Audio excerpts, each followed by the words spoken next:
ശ്രീ മഹാദേവി നമ. നമസ്തേ. അനന്തഭൈരവി ആസ്ട്രോളജിയിലേക്ക് എല്ലാവർക്കും സ്വാഗതം. 2026 മാർച്ച് 1 കുംഭം 17 ചൊവ്വാഴ്ച മുതൽ മാർച്ച് 31 മീനം 17 വ്യാഴാഴ്ച വരെയുള്ള കന്നിക്കൂറുകാരുടെ മാർച്ച് മാസ ഫലത്തെക്കുറിച്ചാണ് നമ്മളിപ്പോൾ ചിന്തിക്കുവാൻ പോകുന്നത്.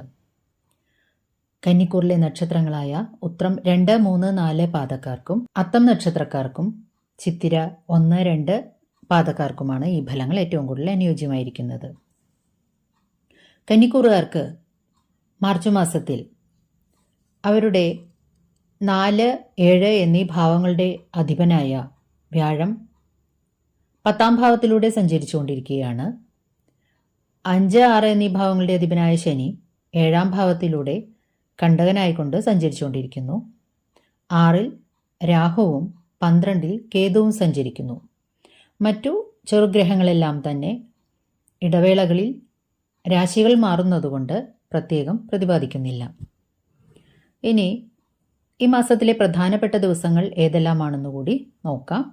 മാർച്ച് 3-ാം തീയതി വേദവ്യാസ ജയന്തിയാകുന്നു. 4-ന് കൊടുങ്ങല്ലൂർ ഭരണി, മാർച്ച് 7-ന് ഷഷ്ടിയും 10-ന് ശ്രീരാമ നവമിയുമാകുന്നു. മാർച്ച് 17 പൗർണമിയും 18 പങ്കുനി ഉത്രവും, മാർച്ച് 20 ഹോളിയും 31-ന് അമാവാസിയുമാകുന്നു. ഇനി താൽക്കാലിക ഗുളികസ്ഥിതി ഫലമനുസരിച്ചിട്ടുള്ള ഫലങ്ങളാണ് ഈ പ്രാവശ്യം ആദ്യം ചിന്തിക്കുവാൻ പോകുന്നത്. ഗുളികന്റെ സ്ഥിതി ഓരോ ദിവസവും രാശികൾ തോറും മാറിക്കൊണ്ടിരിക്കും. രാത്രിയും പകലും മാറുന്നുണ്ട്. പ്രധാനമായും പകലിലെ ഫലങ്ങളാണ് നമ്മൾ ഇവിടെ ഉൾപ്പെടുത്തിയിട്ടുള്ളത്.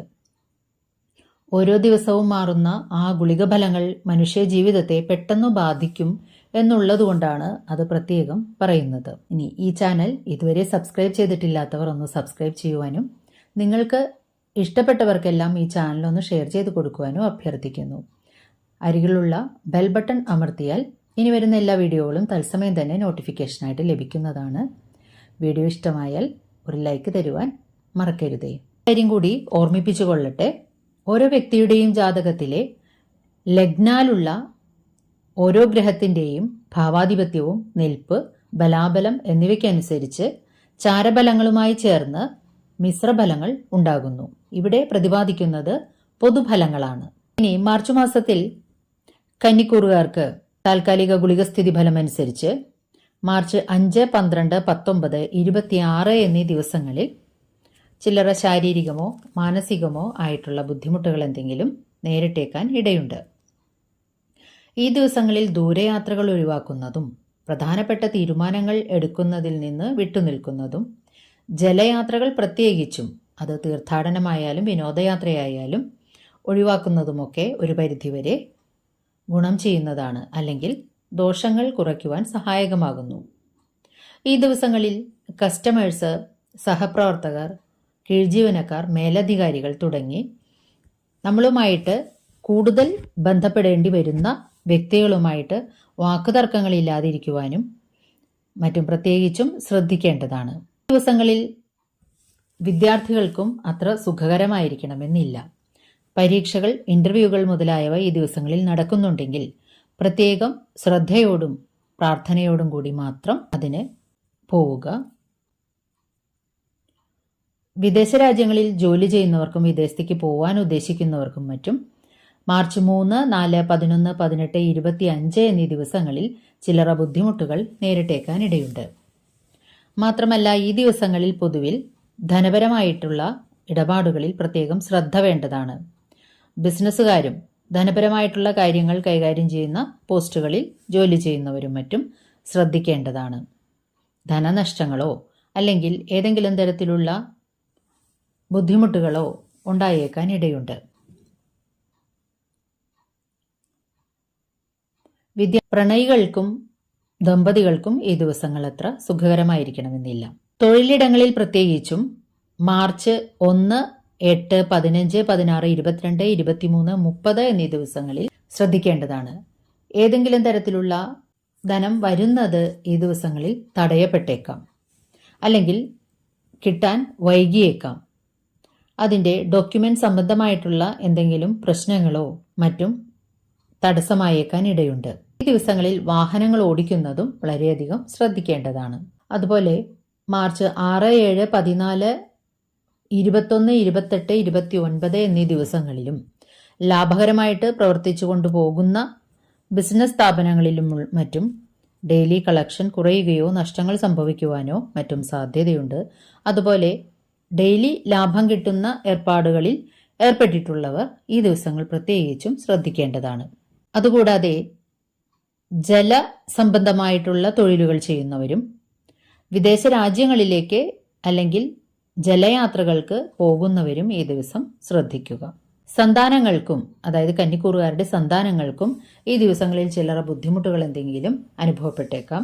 അതുപോലെ കന്നിക്കൂറുകാർക്ക് ഈ ദിവസങ്ങളിൽ വയറ് സംബന്ധമായിട്ടുള്ള അസ്വസ്ഥതകൾ എന്തെങ്കിലും നേരിട്ടേക്കാൻ ഇടയുണ്ട്. ഈ പറഞ്ഞ ദിവസങ്ങളിൽ ഈ പറഞ്ഞ കാര്യങ്ങൾക്ക് മാത്രമേ ബുദ്ധിമുട്ടുകൾ ഉണ്ടാവുകയുള്ളൂ. മറ്റു കാര്യങ്ങൾക്ക് തടസ്സങ്ങൾ ഏതും ഉണ്ടാകുന്നതല്ല.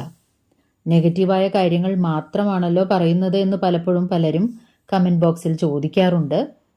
നമുക്ക് വരുന്ന ദോഷങ്ങളെ അല്ലെങ്കിൽ ആപത്തുകളെ മുന്നറിയിപ്പ് തരിക, അല്ലെങ്കിൽ സാധ്യതകൾ പറയുക, അതിന് തടയാൻ വേണ്ടുന്ന മനുഷ്യസാധ്യമായിട്ടുള്ള ചെറിയ കാര്യങ്ങൾ എന്തെങ്കിലും ചെയ്യാൻ പറയുക, അല്ലെങ്കിൽ ചെയ്യാനായിട്ട് ശ്രമിക്കുക എന്നുള്ളതിന് വേണ്ടിയിട്ടാണ് ഇത്തരം കാര്യങ്ങൾ പറയുന്നത്. പൊതുവിൽ കന്നിക്കൂറുകാർക്ക് കർമ്മഭാവത്തിലൂടെ, അതായത് 10ാം ഭാവത്തിലൂടെ വ്യാഴം സഞ്ചരിക്കയാൽ തൊഴിൽ രംഗത്ത് ഒരു നവോന്മേഷം അനുഭവപ്പെടുന്നുണ്ടാകും.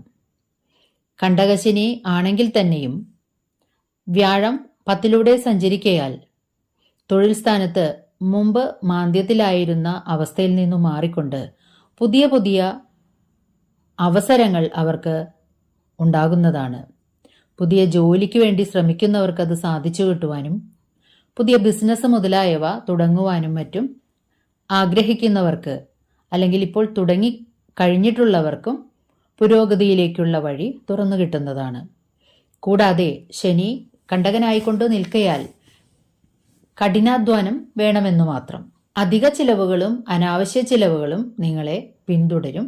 അത് നാം പ്രത്യേകം ശ്രദ്ധയോടെ മാത്രം കൈകാര്യം ചെയ്യുക. സാധനങ്ങൾ കൈകളിൽ നിന്ന് വീണ് പൊട്ടിപ്പോവാനും മറ്റും ഇടയുണ്ട്. അതുപോലെ വീഴ്ച, വീണു പൊട്ടൽ മുതലായവയ്ക്കും സാധ്യതയുള്ളതുകൊണ്ട് എപ്പോഴും ശ്രദ്ധ വേണ്ടതാണ്. വയറ് സംബന്ധമായിട്ടുള്ള ചെറിയ അസുഖങ്ങൾ, അതായത് ഗ്യാസ്ട്രൈറ്റിസ്, കോൺസ്റ്റിപ്പേഷൻ, അത് സംബന്ധമായിട്ടുള്ള മറ്റ് അസ്വസ്ഥതകൾ മുതലായവയ്ക്കും, മൂത്രസംബന്ധമായിട്ടുള്ള മൂത്രത്തിൽ കല്ല് തുടങ്ങിയവയ്ക്കും മറ്റും സാധ്യതയുള്ളതുകൊണ്ട് പ്രത്യേകം ശ്രദ്ധിക്കുക. പിതാവിന് പ്രത്യേകിച്ചും എന്തെങ്കിലും അസ്വസ്ഥതകൾ ഉണ്ടാകാൻ ഇടയുള്ളതുകൊണ്ട് അദ്ദേഹത്തെയും പ്രത്യേകം ശ്രദ്ധിക്കേണ്ടതാണ്.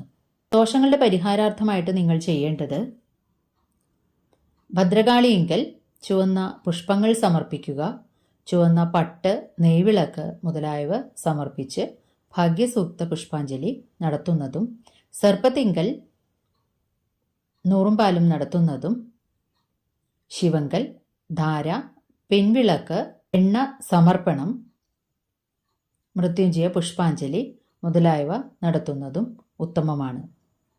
നിത്യേന വിഷ്ണു സഹസ്രനാമ പാരായണമോ അഷ്ടാക്ഷരി മന്ത്രം ഉരുവിടുന്നതോ നിങ്ങൾക്ക് ഭാഗ്യാനുഭവങ്ങൾ കൂടുതൽ അനുഭവിക്കുന്നതിന് ഉത്തമമായിരിക്കും. വീഡിയോ ഇഷ്ടമായാൽ ഒരു ലൈക്ക് തരുവാൻ മടി കാണിക്കരുതേ. നന്ദി, നമസ്കാരം.